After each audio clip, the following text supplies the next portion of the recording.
இது மறுபடியும் முதல்லேருந்து அரைக்கிறேன். வந்திருக்கும் எப்போயுமே நான் வந்து எல்லா ஃபங்க்ஷனும் பார்த்தீங்கன்னா ஒன்லி மீடியா தான் என்னோடய சீஃப் கெஸ்ட்டாக இருப்பாங்க. அது போக படத்தில் நடித்த ஆர்டிஸ்ட், டெக்னீஷியன்ஸ், ப்ரொடியூசர்ஸ் தவிர நான் என்னை பொறுத்தவரை என்னோடய சீஃப் கெஸ்ட் பிரதம விருந்தாளிகள் எப்பவுமே பார்த்தீங்கன்னா பத்திரிகை மீடியா சகோதர சகோதரிகள் தான். ஸோ எல்லாருக்கும் பெரிய வணக்கம். எனக்கு தெரிஞ்சு நான் எந்த படத்துக்கு வந்து ஒரு சக்ஸஸ் மீட் வச்சதே கிடையாது. ஏன்னா படம் ஆனவர்கள் நல்லபடியாக ஓடினா நான் அடுத்த படத்துக்கு மூவ் ஆகி போயிருக்கேன். லாஸ்ட்டாக வந்து அரண்மனை 4 கூட எல்லாம் கேட்டாங்க, பண்ணல. பட் இந்த படம் அது எல்லாத்தையும் மீறி ஒரு சந்தோஷம் கொடுத்துருக்கு. ஏன்னா இது வந்து மற்ற படங்களை விட ஒரு ஸ்பெஷல். ஒரு 13 வருஷம் கழித்து நிறைய பேர் இண்டஸ்ட்ரியிலே நிறைய பேர் சொன்னாங்க 13 வருஷம் கழிச்சு இந்த படம் வருது, என்ன பெரிய சாதிச்சிட போகுதுன்ட்டு. ஆனால் வந்து மக்களுக்கு வந்து இந்த படத்து மேலே நம்பிக்கை இருந்துச்சு, ஒரு எதிர்பார்ப்பு. ஏன்னா ஃபஸ்ட்டு அந்த படத்தோட நாங்கள் அனௌன்ஸ் பண்ணோடனே அவங்க கொடுத்த ட்ரெமெண்டஸ் ரெஸ்பான்ஸ் பார்த்தீங்கன்னா மைண்ட் ப்ளோயிங். இந்த நேரத்தில் அந்த படம் வெளிவர முக்கியமாக காரணமாக இருந்த சில பேருக்கு நான் நன்றி சொல்லணும். முக்கியமாக தயாரிப்பாளர் மனோகர் பிரசாத் சார். இத்தனை வருஷத்துக்கு அப்புறமும் இத்தனை பிரச்சனைக்கு நடுவில் இந்த படத்தை ரிலீஸ் பண்ணணும் முழு மூச்சாக ஒர்க் பண்ண மனோகர் பிரசாத் சார். படத்தை பார்த்தோன்னே பிடிச்சி அதுக்கான முயற்சிகள் எடுத்த திருப்பூர் சுப்பிரமணியன் சார். அதுக்கப்புறம் இந்த படத்தை நாங்கள் வெளிக்கொண்டு வரணுன்னா சில விஷயங்களில் ரொம்ப முக்கியமான விஷயத்துக்காக எங்கள் மேலே நம்பிக்கை வச்சு நாங்கள் கேட்ட உடனே ஒரு வார்த்தை பேசாமல் ஒரு மிகப்பெரிய ஒரு ஆதரவு கொடுத்த ஏசி சண்முகம் சார், என் தம்பி ஏசிஎஸ் அருண்குமார் அவர்கள், உறுதுணையாக இருந்த திரு மதன் அவர்கள், எல்லாருக்கும் இந்த நேரத்தில் நான் பெரிய ஒரு நன்றி சொல்லிக்கிறேன்.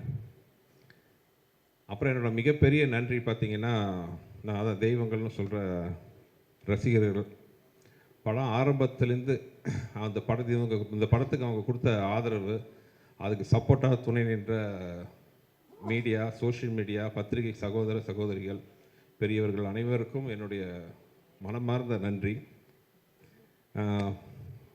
என்ன வார்த்தையே இல்லாமல் தான் தடுமாறேன். ஏன்னா இந்த படம் ஜெயிக்கும்னு நம்பிக்கை இருந்துச்சு எனக்கு. ஆனால் இவ்வளோ பெரிய வெற்றி, இவ்வளோ பெரிய ஆதரவு, அதாவது என் கேரியரில் நான் சொல்கிறேன், என் படம் இல்லை மற்ற படங்களுக்கும் சேர்த்து இந்த மாதிரி வந்திருக்குமான்னு தெரியல. 100க்கு 99.99% வந்து பார்த்தவங்க எல்லாருமே இந்த படத்தை வந்து ரசித்து ரொம்ப பாராட்டி பேசும்போது எனக்கு என்ன சொல்கிறதுனே தெரியல. போன இன்டர்வியூவில் நான் கூட நான் சொல்லியிருந்தேன், எனக்கு திருப்பி கொடுக்க முடிஞ்சது வந்து என்னோடய நன்றியும் சில சொட்டு கண்ணீரும் தான். அந்த அளவுக்கு வந்து மிகப்பெரிய வெற்றி அவங்க கொடுத்துருக்காங்க.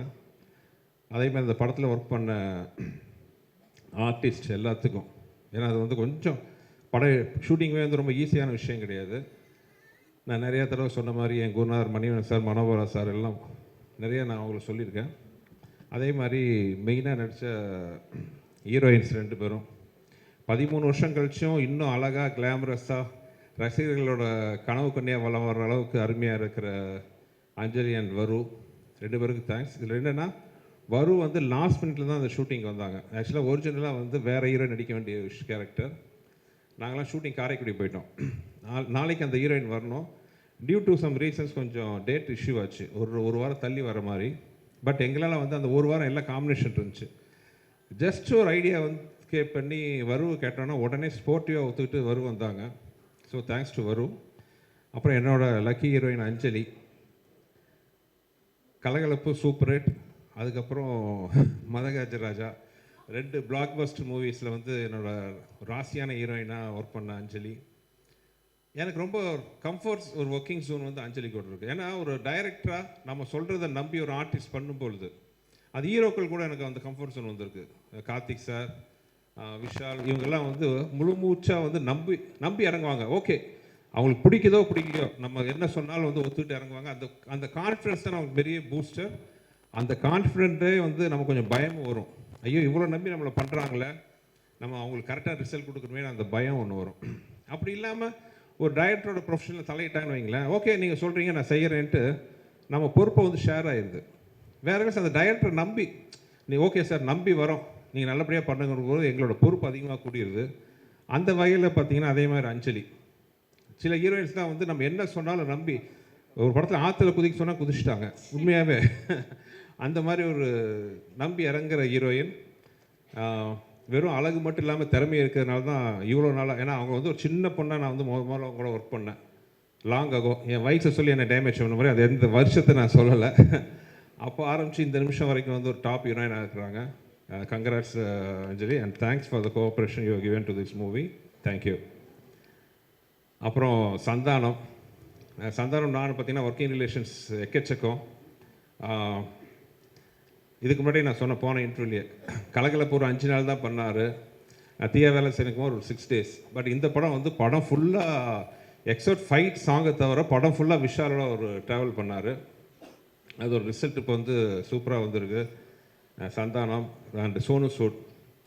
இன்ஃபேக்ட் வந்து சின்ன இந்த இடத்துல மெட்ராஸில் ஷூட்டிங் கொஞ்சம் தடங்கள் வரும்போது I want to thank other one important character mister Kiran. Manohar சாரோட ஹைதராபாத்தில் எல்லாம் அவர் இங்கேருந்து ஒரு 2 நாள் ஷூட்டிங் அங்கே போய், ஏன்னா இங்கே பார்த்தீங்கன்னா கேப் விட்டு பார்த்தா ஷூட்டிங் என்னால் ஒரு 4 way முடிக்க முடியல. மனோகர் சார்கிட்ட போய் சொல்லி ஒரு 2 நாள் தான் சார் ஷூட்டிங் ஹைதராபாத்லேருந்து அங்கே போய் உட்காந்து ஒரு கண்டினியூஸாக 30 நாள் 35 நாள் இருந்து படத்தை நாங்கள் முடிச்சுட்டு வந்தோம். கிரண் சார் இன்னும் எவ்வளோ நாள் சார் ஷூட்டிங்? 2 நாள் சொல்லிவிட்டு படத்தை முடிச்சுட்டு வந்தோம். ஸோ இந்த சந்தர்ப்பத்தில் தேங்க்ஸ் டு கிரண் சார். அதுக்கப்புறம் என்னோடய பில்லராக கூட சப்போர்ட் நின்ன வெங்கட், அப்புறம் சூப்பராக பண்ண ரிச்சர்ட், ஸ்ரீகாந்த், அப்புறம் எப்பவுமே என்னோட சுந்தர் சீன் தான் பக்கத்துலேயே தேடலாம், விச்சு, என்னோட ப்ரெஷர் கிஷர் எல்லாத்தையும் தாங்கிக்கிற என்னுடைய நண்பர், ஆர்ட் டைரக்டர், அப்புறம் ப்ரொடக்ஷன் சீஃப் பாலகோபி சார், அப்புறம் என்னோட மிஸ்டர் மணி, எல்லாருக்கும் இந்த நேரத்தில் தேங்க்ஸ். அப்புறம் இப்போது 13 வருஷம் கழிச்சும் அந்த சாங்கை கேட்கும்போது நிறைய பேர் சொல்கிறாங்க படத்தை பார்க்கும்போது படம் வந்து ஃப்ரெஷ்ஷாக இருக்குன்ட்டு. ஆனால் சாங் கேட்கும்போது ஆர்ஆர் கேட்கும்போது பார்த்தீங்கன்னா அந்த படத்தில் ஆக்சுவலாக காமெடிக்கு வந்து ஆர்ஆர் ரொம்ப முக்கியம். காமெடி ஆகட்டும், அந்த ஹீரோயிசம் வரும்போது அந்த ஆர்ஆரில் தூக்குறதாகட்டும், வெறும் பாட்டு மட்டும் இல்லை, one of the best RR என் படங்களை நான் பார்த்தது பார்த்தீங்கன்னா இந்த படத்தில். Thanks to Vijay sir. ஒரு சாதாரண சீன்கள்லாம் கூட பார்த்தீங்கன்னா அந்த ஆர்ஆரில் அவ்வளோ எலிவேஷனு. அதே மாதிரி சாங்ஸ் ஆகட்டும், என் வாழ்க்கையில் நான் அதிகமாக உட்காந்த சாங் இந்த படத்தில் தான். கிட்டத்தட்ட கம்போசிங் ஒரு 5-6 நாள் அவரை போட்டு டார்ச்சர் பண்ணணும். ஏன்னா ஏதோ வித்தியாசமாக வார்த்தை வரணுன்ட்டு அந்த பாட்டு எப்படியோ லீக் வெளியில் வந்தால் கூட பெரிய அப்போ வரவேற்பாக பெருசாக ரீச் ஆகலை ஆடியன்ஸுக்கு. எனக்கு பெரிய ஏமாற்றமாக இருந்துச்சு. இந்த பாட்டு பெரிய லெவலில் ஹிட் ஆகணுமே, என்னடா இன்னும் ஹிட் ஆகலை அப்படின்ட்டு நான் ரொம்ப ஏங்கிட்டு இருந்தேன். ஒரு நம்ம ஜட்ஜ்மெண்ட் தப்பாகி போச்சா, விஜய் ஆண்டனி அவ்வளோ டார்ச்சர் பண்ணி இந்த பாட்டை வாங்கினோமே, ஏன் அதுக்கு அவ்வளோ ரிசப்ஷன் அவ்வளோ ரீச் ஆகலைன்னு நினச்சேன். ஆனால் என்னோடய குறையெல்லாம் தீர்ந்துருச்சு. இந்த படத்தில் தொம்பைக்கு தொம்பைன்னு ஒரு சாங்கு. ஆக்சுவலாக அந்த சாங்லாம் பார்த்தீங்கன்னா சுத்தமான தமிழ் வார்த்தைகள். திரு வானமாமலை அவர்கள் வந்து பழைய நாட்டுப்புற பாடலாம் கோர்த்து ஒரு புக்கு வச்சுருந்தார். அதுலேருந்து எடுத்த வார்த்தைகள்லாம் அத்தனையுமே நானும் விஜயும் உட்காந்து கோத்து அது பண்ணணும். கிட்டத்தட்ட என் லைஃப்பில் ஒரு வாரம் நாங்கள் வந்து கம்போசிங் மட்டும் உட்காந்தோம். இப்போ அந்த பாட்டோட வைப்பு பார்க்கும்போது அவ்வளோ சந்தோஷமாக இருக்குது. என்ன ஆர்கஸ்ட்ரேஷன் பண்ணியிருக்கார் விஜய். தேங்க்யூ விஜய். அதே மாதிரி சிக்குபுக்கு ரயில் வண்டி, அந்த சிக்குபுக்கு ரயில் வண்டி வந்த கதையை பார்த்தீங்கன்னா ஒரு வித்தியாசமான கதை. நானும் விஜயும் உட்காந்து பேசிகிட்டு இருக்கோம். பக்கத்து ரூமில் ஒரு இன்ஜினியர் ஏதோ ஒர்க் பண்ணிட்டு இருந்தார். ஒரு சாங் கேட்டுச்சு. என்ன விஜய் நல்லா இருக்கே சாங்? இல்லை சார் வேறு படத்துக்கு போட்டேன், அவங்க வேணான்னு சொல்லிட்டாங்க அப்படின்ட்டு. ஐயோ நல்லா இருக்க, ஒரு தடவை ப்ளே பண்ணி பார்க்கலாம். ப்ளே பண்ணி பார்த்தா அந்த சாங் சூப்பராக இருந்துச்சு. விஜய் என்ன இப்படி ஒரு அருமையான சாங் நான் எடுத்துக்கிறேன்னு சொல்லி அப்படி ஒரு சுச்சுவேஷன் க்ரியேட் பண்ணி தான் அந்த பாட்டு. இப்போ வந்து எல்லா திருவிழாலையும் அந்த பாட்டு ஒலிக்காத இடமே கிடையாது. ஸோ அந்த மாதிரி விஜய் ஆண்டனியோட இது.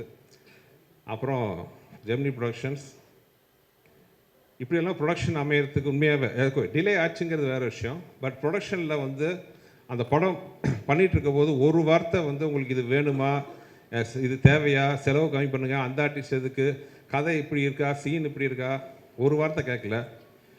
மேன்மக்கள்ங்கிற மாதிரி பார்த்தீங்கன்னா அந்த ப்ரொடக்ஷன் சைடில் வந்து எனக்கு அப்படி ஒரு நான் கேட்டதெல்லாம் ப்ரொவைட் பண்ணாங்க. மிகப்பெரிய ப்ரொடக்ஷன் பேனர். எனக்கு ரொம்ப சந்தோஷம் என்னென்னா, அன்ஃபார்ச்சுனேட்லி சின்ன ஒரு கேப் வந்துச்சு. கேப்புக்கு அப்புறம் தே ஆர் கம்மிங் பேக்.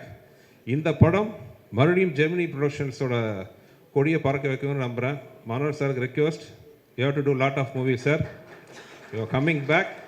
இது கம்மிங் பேக் இல்லை, ஒரு சின்ன நீங்கள் ஒரு கேப் எடுத்துக்கிட்டீங்க, அவ்வளோதான். ஏன்னா உங்களை மாதிரி பெரிய பேனர் வரும்போது எவ்வளவோ டெக்னீஷியன் ஆர்டிஸ்ட் எல்லாம் வந்து ஒர்க்கு ஆப்பர்ச்சுனிட்டி கிடைக்கும், நிறைய நல்ல படங்கள் வரும். சினிமாவை தெரிஞ்சு சினிமாவை ரசித்து சினிமாவை பண்ணக்கூடிய ப்ரொடியூசர்ஸ் ரொம்ப கம்மி. ஸோ இன்னவே நான் விஷால் சார்பாக சொல்லிக்கிறேன், will be so happy. I think Gemini ப்ரொடக்ஷன்ஸோட மறுபடியும் ஒரு என்ட்ரி பெரிய லெவலில் வர்றதுக்கு ஒரு ஸ்டார்டிங் பாயிண்ட்டாக மதகஜா இருக்குன்னு நம்புகிறேன். எல்லாத்துக்கும் அப்புறம் வந்து முக்கியமான ஒரு விஷயம், என் தம்பி. இந்த மனுஷன் பட்ட கஷ்டத்துக்கு வந்து வெளியில் சொல்லாத எவ்வளோ விஷயம் இருக்குது. இவர் வாங்க போக தான் பேசுவோம், ஆனால் உரிமையாக இப்போ சொல்லணும். இவன் பட்ட கஷ்டம் அவ்வளோ கொஞ்சம் நஞ்சம் கிடையாது. யூ ஓன்ட் பிலீவ், எனக்கு ஒரு நாள் வந்து வெளியில் யார்ட்டையும் இது வரைக்கும் சொல்லாத தகவல். இவர் டிரைவர் ஃபோன் பண்ணுறாரு, சார் மயங்கி வந்துட்டார் கார்லன்ட்டு. அவசரமாக போய் பார்த்தா அந்த 6 அடி உருவம் ஒரு காரில் மயங்கி கிடக்குது. அவ்வளோலாம் அது காரணம் எல்லாம் விட்டுருவோம். அந்த மாதிரி பல கஷ்டங்கள். அதே மாதிரி அந்த படம் பண்ணும்பொழுது அந்த உடம்பை வருத்திக்கிட்ட ஒரு பட்ட கஷ்டம் எல்லாம் இப்போது இந்த படம் இவ்வளோ பெரிய வெற்றி மக்கள் கொண்டாடுறாங்க அப்படின்னா நான் ரொம்ப சந்தோஷப்படுறது. விஷால் பட்ட கஷ்டத்துக்கு எல்லாத்துக்கும் இது வந்து நம்ம உண்மையாக உழைச்சி சின்சியராக நம்மளோட ஃபுல் எஃபெக்டை போட்டால் கண்டிப்பாக ஆண்டவனும் மக்களும் நம்ம கைவிட மாட்டாங்கிறதுக்கு வந்து இந்த படம் வந்து ஒரு பெரிய உதாரணம். இது வந்து மேக்சிமம் இந்த படத்தோட வெற்றியோட சந்தோஷம் விஷாலோட சின்சியாரிட்டிக்கு, விஷாலோட உழைப்புக்குன்னு நான் வந்து சத்தியமாக சொல்லுவேன். Thank God. ஏன்னா இந்த படத்தோட வெற்றி வந்து விஷாலுக்கு மார்க்கெட் ஆசிடிஸ் நல்லா இருக்குது, அது எந்த பிரச்சனையும் இல்லை. ஆனால் இந்த வெற்றி என் தம்பிக்கு ஒரு பெரிய மருந்தாக அமைஞ்சிருக்கு. I am so happy. 15 நாளைக்கு முன்னாடி நாங்கள் பட்ட வேதனை எங்களுக்கு தான் தெரியும். என்னென்னமோ சொன்னாங்க. ஐநோ இல்லை விஷாலோட இதுக்கு வந்து 2 நாள் இல் கம்பேக் அகைன்ட்டு. அதே மாதிரி வந்து இன்றைக்கி வந்து நிற்கும் போது அவ்வளோ சந்தோஷமாக இருக்குது. மதகஜராஜோட வெற்றியோட சந்தோஷம் எல்லாம் என் தம்பிக்கு போய் சேரணும்னு நான் ஆசைப்பட்றேன். அண்டு எல்லாத்தோட முக்கியமாக என் தெய்வங்களாகிய ரசிகர்கள், மக்கள் மிகப்பெரிய நன்றி. கமர்ஷியல் மூவினாலே நாம தான் சுந்தர் சி சார் அப்படி நீங்கள் மீசையை முறுக்கி விட்டுட்டு சொல்கிறீங்களா? கிரி, அருணாச்சலம், மதகஜராஜா, இந்த வரிசையில் நிறைய இருக்குது. பட் இங்கே இடம் இல்லாதனால இவ்வளோ தான் போட்டிருக்காங்க. உங்களை கமர்ஷியல் மூவி டைரக்டர் அப்படி சொல்லும்போது உங்களுக்கு எப்படி சார் இருக்கும்? உங்களுக்கு சந்தோஷமாக இருக்குமா? What to you feel? சந்தோஷமாக இருக்கும். ஆனால் ஒரு வகையில் பார்த்தீங்கன்னா இன்னொரு வகையில் ஃபீல் ஆகும். கமர்ஷியல் படம் பெரிய வெற்றி அடையும், ஆடியன்ஸ் ரசிப்பாங்க, கூட்டமாக எல்லாம் வரும். பட் உள்ள எனக்கு மட்டும் ஒரு சின்ன ஒரு ஃபீலிங் இருக்கும். அதுக்கான பெரிய அப்ரிஷியேஷன் இருக்காது. ஒரு குட் டைரக்டர்ஸ் லிஸ்ட் போட்டோன்னு வைங்களேன், இவ்வளோ இட்டு கொடுத்துட்டு அதில் என் பேர் இருக்காது. அன்பே சிவம்னு ஒரு படம் போதும் சார். நீங்க அதான் சொல்றேன், நீங்க யாருன்னு சொல்றதுக்கு அன்பே சிவம் அது வேற சேனல் விஜய். நான் சொல்ல வரது அதான். என்னை பொறுத்தவரை cinema is a huge business. ஒரு லட்சக்கணக்கான பேர் இன்வால்வ் ஆகிற, அவங்க வாழ்க்கையை நிர்ணயிக்கிற ஒரு பிஸ்னஸ் அது. அதில் வந்து அது மிகப்பெரிய பொழுது சாதனம். அது போக கோடிக்கணக்கான மக்கள் வந்து நம்மளை நம்பி அவங்க காசை கொடுத்து அந்த 3 மணி நேரம் அவங்க வந்து கவலையெல்லாம் மறந்து இருக்க வராங்க. ஸோ அவங்கள நல்லபடியாக சந்தோஷப்படுத்தணுங்கிறது என்னோட பெரிய ஒரு ஆசை. பட் என்னதான் அந்த கமர்ஷியல் மூவின் டேக் இருந்தாலும் 30 வருஷமாக கண்டினியூஸாக பை காட்ஸ் கிரேஸ் அண்ட் மக்கள் ரசிகர்கள், அதாவது அவங்கள வந்து நான் மக்கள் ரசிகர்கள்னு சொல்ல மாட்டேன், தெய்வங்கள்னு சொல்லுவேன். அவங்களோட ஆதரவில் தான் நான் வந்து ஓடிட்டுருக்கேன். ஆனால் வந்து இப்போ கமர்ஷியல் ஓகே இவ்வளோ ஹிட்டானாலும் மனசுக்குள்ளே ஒரு சின்ன இது இருக்குது. அதுக்கான ஒரு பொசிஷன் இன்னும் எனக்கு கிடைக்கலன்ட்டு. பட் அதை பற்றி கவலையும் படுறதில்லை. நான் என் கடன் பணி செய்து கிடப்பதே தான் என்னோட கொள்கை. இல்லை, உங்கள் பொசிஷன் என்னென்னா சார், இந்த பொங்கலை நீங்கள் தான் காப்பாற்றினீங்க சினிமா தியேட்டர்களில் மக்களை என்டர்டெயின்மெண்ட்டுக்காக. அதே மாதிரி போன சம்மர் வந்து பொங்கலுக்கு இது, போன சம்மருக்கு வந்து அரண்மனை. இதுக்கு மேலே என்ன சார் வேணும்? அதான் சார், என்னை பொறுத்தவரை தான். இப்போ படம் பார்க்குற மக்கள் சந்தோஷம், மீடியா ரசித்து எல்லாம் ஆதரவு கொடுக்குறாங்க, டிஸ்ட்ரிபியூட்டர்ஸ், தியேட்டர் ஓனர்ஸ் எல்லாருமே பார்த்தீங்கன்னா சந்தோஷமாக இருக்காங்க. நம்ம என்னோட இதில் நம்ம எல்லாத்தோட காம்பினேஷனில் வந்த இந்த வெற்றியில் அதுதான் என்னோட வந்து மிகப்பெரிய வெற்றியாகவும் அவார்டாகவும் பார்க்குறேன். பை காட்ஸ் கிரேஸ் இன்னும் இந்த லிஸ்ட்டில் நிறைய படம் வரணும்னு ஆசைப்பட்றேன். ஆமாம் சார், அந்த பொசிஷன் இல்லைன்னா என்ன தைரியமாக ஒரு ப்ரொடியூசர் டைரக்டர் வீட்டுக்கு போய் படம் பண்ணுங்க அப்படின்னு சொல்லலாம். எந்த தைரியமாக ஒரு ப்ரொடியூசர் போடலாம் அப்படின்னா அந்த லிஸ்ட் எடுங்கன்னா அதில் ஃபர்ஸ்ட் பொசிஷனில் நீங்கள் என்றைக்குமே இருப்பீங்க சார். அது எங்களோட மனமார்ந்த வாழ்த்துக்கள். அது அசைக்க முடியாத ஒரு உண்மையும் கூட. Having said that, next meme please. Me and my boys going to watch MGR 2013க்கு போக ரெடியாடா கேட்பார். டைம் ட்ராவல் பண்ண ரெடியாடான்னு கேட்பார் அவர். அந்த மாதிரி இதை யார் சொல்றீங்க? இன்னொருத்தருக்கு இருக்கும்போது சாரிப்பா, நான் வந்து அஞ்சலியை பார்த்துட்டு இருந்தேன்னா ஃபோக்கஸ் மிஸ் ஆயிடுச்சு. இன்னொருத்தர் சொல்லுங்க. மீ அண்ட் மை பாய்ஸ், அது யார் தெரியுது இல்லை சார்? சான் இல்லை, அந்த பிக்சர்ல இருக்கிறது யார் தெரியுது இல்லை? கொஞ்சம் சான். இது ஹேங் ஓவர்ல வருவாரு. ஹேங் ஓவர்ல வருவாரே ஒருத்தர். நாங்க உங்க அளவுக்கு கிடையாதுப்பா. நாங்க தமிழ் ஹீரோஸ், தமிழ் ஆடியன்ஸ் பார்க்குற ஆட்கள். இப்படி வரீங்களா? சரி, சாங்கன்னா யாருப்பா? இங்கிலீஷ் ஆக்டரா சார் அது? என்ன கேட்குறீங்களா? ஷாங்னா மூஞ்சியை மட்டும் ஒரு தடவை காட்டுங்கப்பா, கண்டுபிடிக்கிறேன். சரி ஓகே, மேபி நெக்ஸ்ட் போயிடலாம். நெக்ஸ்ட்லயும் இதே சரி, ஃபீலிங் நீங்க இருக்கு. என்ன சொல்ல இருங்க. அடுத்தது பாருங்க, உங்களுக்காகவே போட்டுக்கோம். விஷால்னா சுந்தர் சி, விஜய் ஆண்டனி, 3 பேர் சேர்ந்தீங்கன்னா ஒரு பயங்கரமான ஒரு ராட்சச வெற்றி அப்படின்னு சொல்றாங்க. இதை பார்க்கும்போது விஜய் ஆண்டனி அவர்களுக்கு எவ்வளவு சந்தோஷமா இருக்கு. 3 பாம்பு எப்படி போட்டீங்க? ஒரு ஏற்கனவே அனகொண்டான்னு சொல்லி என்னை வந்து வச்சு செஞ்சுட்டாங்க. நீங்க இப்ப பொண்ணு வேற போட்டு சார், இது திரும்பவும் வந்து ஞாபகப்படுத்துறீங்களே. ஒரு டிராகனிஷான ஒரு விஷயம் சார். என்னப்பா? இது ஒரு டிராகன் கலந்த, dragon ஆ அது? ஓ அந்த மாதிரி எல்லாமே Sorry, கலந்த sorry. ஒரு இது. நீங்க டிராகனா அது? டிராகன் போட்டிருந்தா பரவாயில்ல, பாம்பு போட்டு. நாம அப்படி வச்சுக்கலாம் சார். சரி, என்ன சொல்ல வரீங்க? 3 டிராகன் சேர்ந்து ஒரு ராட்சச வெற்றி கொடுத்துருக்கீங்க அப்படின்னு மக்கள் ஃபீல் பண்றாங்களாம். சரிப்பா. இந்த ராட்சச வெற்றிக்கு காரணம் 3 டிராகன்ஸ் யாருன்னா நீங்க தான் அப்படின்னு சொல்றாங்க. அது கேட்கும்போது மனசுக்கு எப்படி இருக்கு? சந்தோஷமா இருக்குவா? என்னையும் அதாவது பாம்பு ஆக்கியிருக்கீங்க. விஜய் ஆண்டனி சார் இருக்கார்ல, நான் சொல்லணும், சார் வந்து ஏதாவது இப்போ பேசும்போது அவர் பேசினாலும் ஹிட்டு, அவர் பாடினாலும் ஹிட்டு, பேசினா அவரோட ரியாக்ஷன் எல்லாரும் என்ன ரியாக்ட் பண்ணுவாங்க அவங்கள பற்றி பேசும்போது? அப்படி சார் மேடம் யா கரெக்ட், தெரியும், அடுத்து சொல்லு, எஸ் என்ன நம்மள திட்டுறாரா மனசுக்குள்ள, இல்ல நிஜமா ஓகே சொல்றாரா, ஒண்ணுமே தெரிய மாட்டேங்குது. பட் இதுல என்னன்னா, இந்த 3 டிராகனும் நல்லா ஈனு பல்ல காட்டி சிரிச்சிட்டு இருந்தா பெர்ஃபெக்ட்டா இருக்கும். ஏன்னா எங்க 3 பேரோட மூட் அப்படியே இருக்கு. ஆமா, கொஞ்சம் சிரிப்பு கம்மியா இருக்குல்ல இதுல. ஆமா, சந்தோஷமா தான் இருக்காங்க. ஆமா, விஜயாண்டி மட்டும் பயங்கரமா இந்த பாம்பு சிரிக்கிறப்ப மட்டும் பெருசா சிரிக்குதுப்பா. இந்த பாம்பு கொஞ்சம் பெருசா சிரிக்குது. ஏன் சார் அது நீங்க தான் சொல்லணும், நீங்க தான் விஜய் ஆண்டனி என்ன கேட்டா. Okay, next meme please. Aranmanai 2024's first blockbuster, Madhagaja Raja 2025's first blockbuster, Sundar C supremacy. ஏ இத பத்தி சொல்லுங்க சார். அது ஃபர்ஸ்ட் ரன் லைன் ஃபேக்ட், உண்மைதான். ஏன்னா போன வருஷம் வந்து கொஞ்சம் அன்ஃபார்ச்சுனேட்லி சினிமா ஃபீல்ட் டல்லாக இருந்துச்சு. அரண்மனை வந்து become a huge hit. But அதில் பெரிய ஒரு பிளெஸிங் இன் டிஸ்கைஸ் என்னன்னா, அதுக்கப்புறம் தமிழ் சினிமாவை தூக்கி நிறுத்துறதுக்கு ஏகப்பட்ட படம் வந்துச்சு. Right from Garudan, Maharaja, rubber பந்து, சோவான், நிறைய படங்கள் வந்துச்சு. ஸோ மேபி போன வருஷம் நான் ஆரம்பிச்சு வச்சு நிறைய ஹிட் வந்த மாதிரி இந்த வருஷமும் தமிழ் சினிமாவில் நாங்கள் ஆரம்பிச்சு வச்சுருக்கோம். நிறைய ஹிட் வரணும், தமிழ் சினிமா ஓஹோன்னு இருக்கணும்னு ஆசைப்படுறேன். Super thank you. விஷால் சார் எதை சொல்லணுமா? இல்லை 2026 நான் டைட்டில் பார்க்குறேன், என்ன டைட்டில் வரப்போகுது. துப்பறிவாளன் போட்டுருங்க விஷால். போட்டுடலாமா? 24 வந்து அரண்மனை, மதகராஜா 25, துப்பறிவாளன் வந்து 26. இல்லை, சுந்தர் சாரோட இருந்தால் சூப்பராக இருக்கும். ஓ ஆமா, அப்ப சுந்தர் சார் இல்ல அதுவே ஒரு சிம்பிளா இருக்கு பாருங்க. மதகஜராஜா 2. ஓ அதுலயே இருக்குங்கறீங்க. அதுலயே இருக்கு. Wow, okay fine. சரி, அப்ப அடுத்தது. Finally witnessing my dear lover song after 12 years. Me and my boys at theater. அஞ்சலி, நீங்களும் இதுக்கு பதில் சொல்லலாம். பட் அந்த பாட்டுக்கு குரலுக்கு சொந்தக்காரரான விஷால் அதை பத்தி பேசினா நல்லா இருக்கும்னு நான் நினைச்சேன்.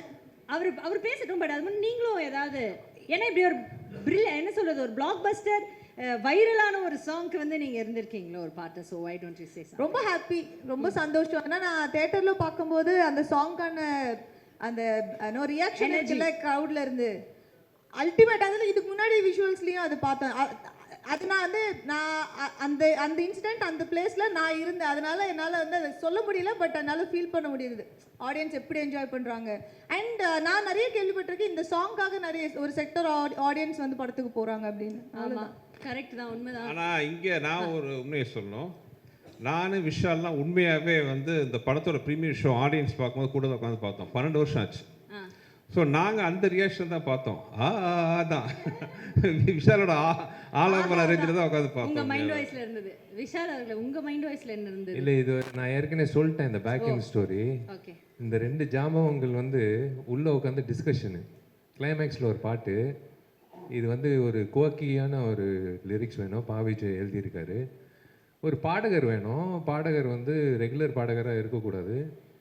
அந்த ஆள் ஃபஸ்ட் டைமாக பாடி இருக்கணும், அதுக்கப்புறம் இனிமேல் பாடவே கூடாது.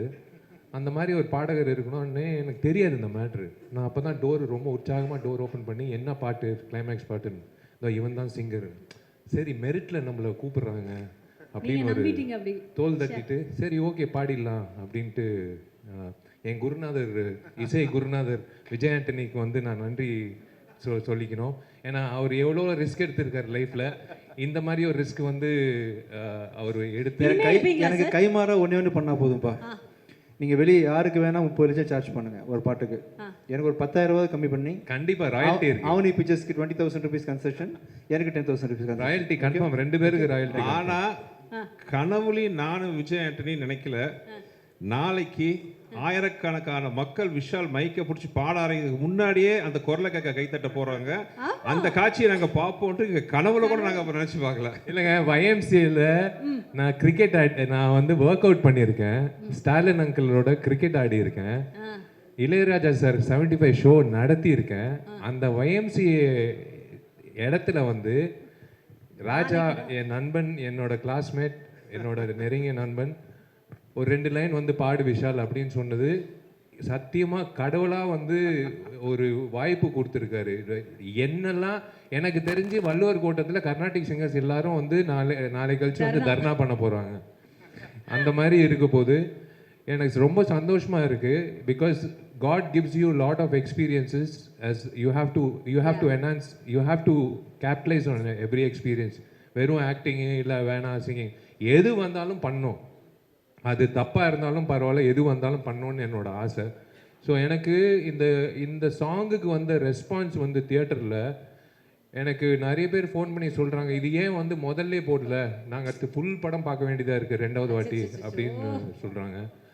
It's I don't know, I should thank Raja, Vijayandi and Sundar sir. உங்கள் வாய்ஸ் இல்லைன்னா இந்த மேஜிக் நடந்திருக்காது.